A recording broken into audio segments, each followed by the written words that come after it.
Hey, good morning everyone, it's TrackMan44 here. This is a project we did back in September of 2020.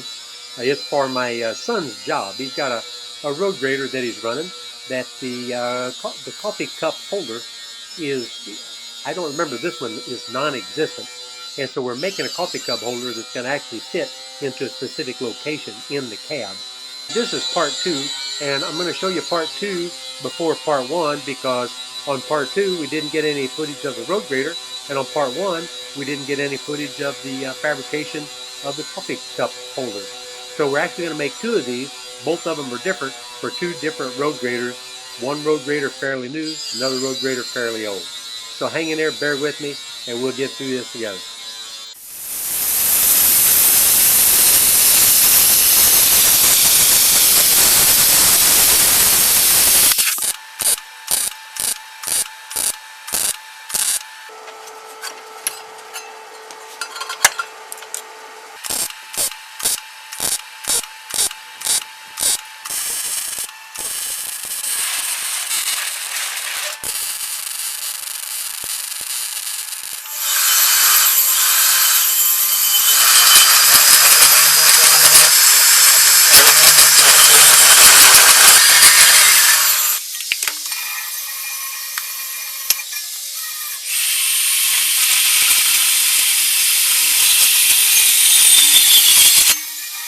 This is going to serve as our cup holder, but it's much too large in diameter. So what we're going to do is we're going to take a strip out of this and collapse that up in order to be the right size for the diameter of his insulated cup. So I'm going to go ahead and mark this here.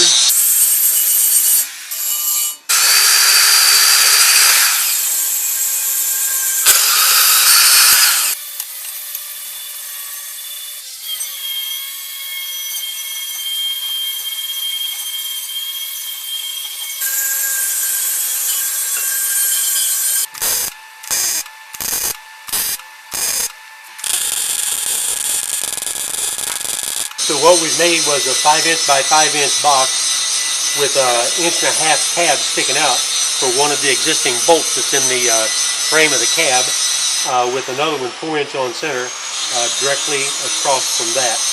The reason that tab is there is because that's where the mounting bolt is. He doesn't want to drill a new bolt hole in the cab, so you can use those 2 existing mounting bolts, but then there's a throttle that comes out, and if this is all the way over against this, it'll interfere with the throttle operation. It's going to be welded right down inside here, and then he'll be able to stick his billfold and his notebook, whatever, around the perimeter.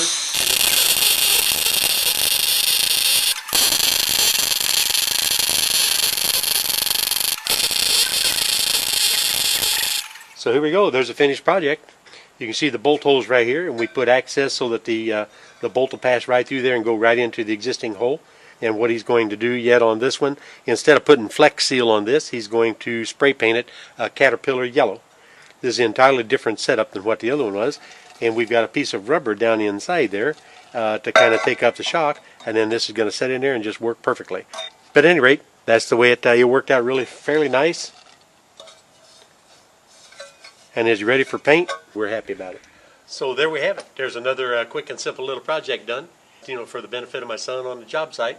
He's got an old, it's in the 80s, it's an old grader. This one here's got heating and air conditioning, but neither the heat nor the air conditioning works. But it doesn't matter, with an enclosed cab, your feet get a little bit chilly, but the rest of you is not going to get that cold, even if it is, down below freezing and everything. But at any rate, well, I say that, but probably does get a little bit chilly. But at any rate, like I said, another quick and simple project completely done. He's going to send me some pictures once he gets painted Caterpillar yellow, and I think he's going to send me some pictures of it in the machine that it's in. And here's the top view. Kind of see how that bolt holds in line with that throttle.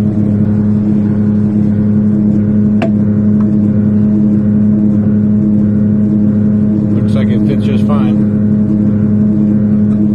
There you go. It fits like it was made to go there. Missing that throttle pretty good right there. Gotta make sure it can pull all the way back. Misses it. Looks like could have went a little longer, could have went a little wider, but I think it worked out pretty good anyway.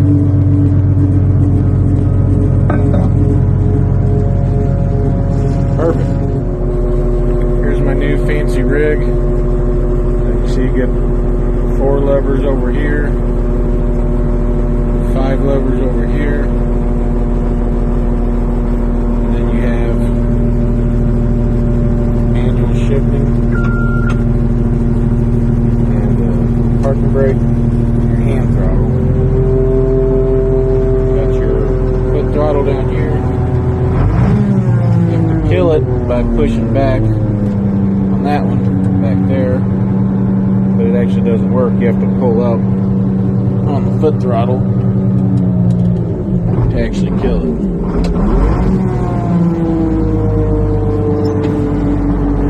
But as we look at them here,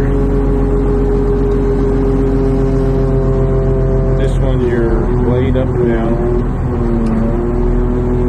Here's your blade shift.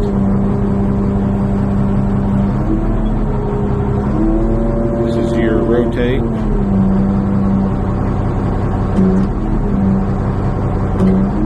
This is your blade curl.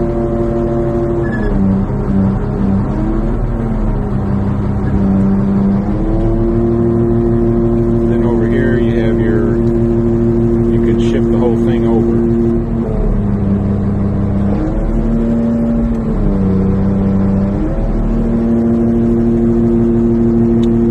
This one here leans your front tires back and forth if you're on a slope. This is your right side blade up and down. This is articulation. This one actually has a front scarifier if you need to break up the material in front of you. So you push down, push forward on it to get them to go down. Oh, you can't really see them. See how it goes down there? That's with this handle here. Up and down. Well, that brings then to the second one of these cup holders we made. Now on to the newer machine and the first one that we made. Now this is the defective one, or the broken one out of the new machine. Replacement on this thing cost roughly $85, and so we went ahead and fabricated this one. And like I say all the time, we get about halfway done, or most of the way done with the project before we ever think about making a doggone recording of them. But yeah, you can see it right there already installed in the machine. He's already using the doggone thing. Now this first machine he had is a 2011 with 6,000 hours on it and roughly valued at $250,000 yet today. And just wait until you see the difference in the controls between the old one and the new one. And what he's got is over 3/4 of a mile of a haul road that he has to maintain. They're running 6 40-ton trucks, and on those 40-ton trucks they have what they call bonus boards on them. Bonus boards allow them to scale roughly 50 tons on a 40-ton truck.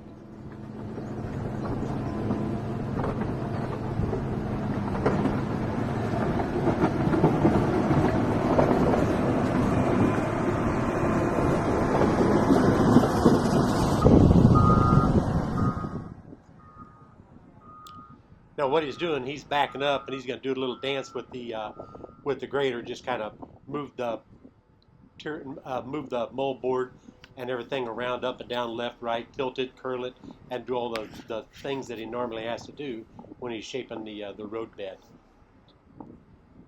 Those all come into play whenever you're actually making angles to the roadway or things like that, or cutting out road ditches and all that kind of stuff. Whenever you're pulling a level road bed, things are a little more easy. But then again, this is solid clay, and it is tough as could be, and it's being packed hours and hours a day with those monstrously heavy trucks. So it's not a cakewalk. Now to cover that 200 acres, 18 inches thick, they have to move roughly 385,000 cubic yards of dirt. Now y'all know a cubic yard is 27 cubic feet. So at 385,000 cubic yards, that equals 10,370,000 cubic feet of dirt. Okay, say for instance, I'm throwing some numbers at you. Say for instance, you have a 12 by 16 by 8 foot tall room in your house. That's roughly 57 cubic yards. Well, that 385,000 cubic yards equals 6,400 rooms that size to fill with dirt. How's that for throwing some numbers at y'all?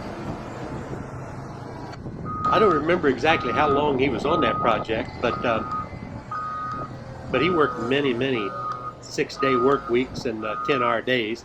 I think maybe they cut down to 8 hours on Saturdays. But the bad thing about it was about an hour and 20 minutes away from home, so that made for a really long project, you know. So they all worked hard, got it done as quickly as they could, you know. Hopefully made the company a little bit of money in the meantime. You steer by moving this left and right. And there's an articulation. You can't see it. By twisting. And then you raise and lower your blade, your left side of the blade. Now on this side, you raise and lower the right side of the blade.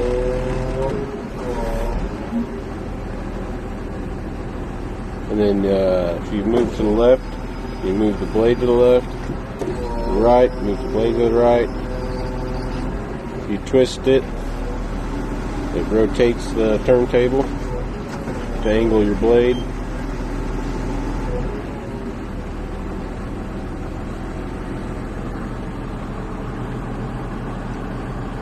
There's your forward, reverse, neutral. There's your foot clutch though, right there, so you put it in gear and then you can move after when you let the clutch out. Oh, and then if you're on a slope, you can angle the front axle uphill. So you do that with these two buttons here in the direction you want to angle your front axle. This is a auto return your articulation to center. Won't focus, there you go. This is your gear select, your speeds. It has a 8-speed transmission.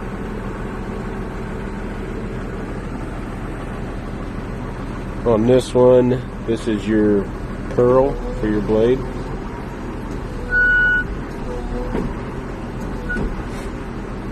And then if you move this to the right and left, you actually swing your turntable over so you can extend out there farther.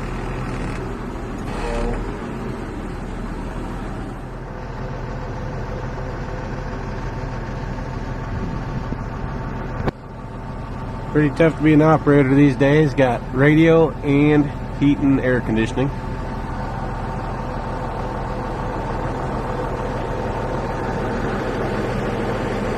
On this motor grader, there's no steering wheel.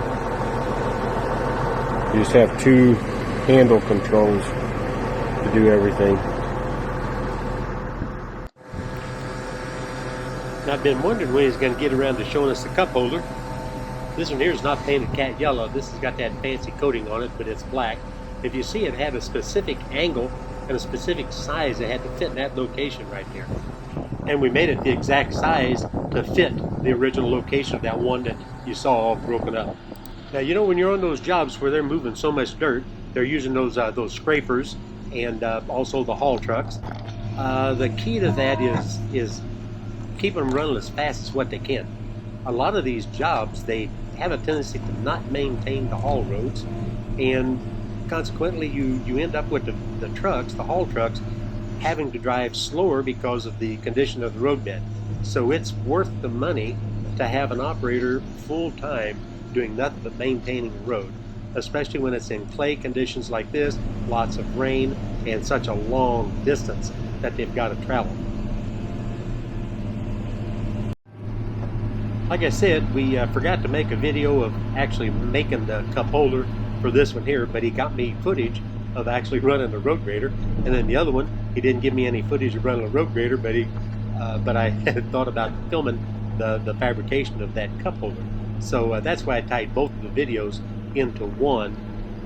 So, hey, might apologize for making the video so long, but hey, you got a double header. We got both of them rolled into one, so you don't have to watch two of them. Now, I thought it'd be a little bit appropriate to put a little bit of footage of this old late 40s Alice Chalmers WC Road Patrol in with the newer motor graders.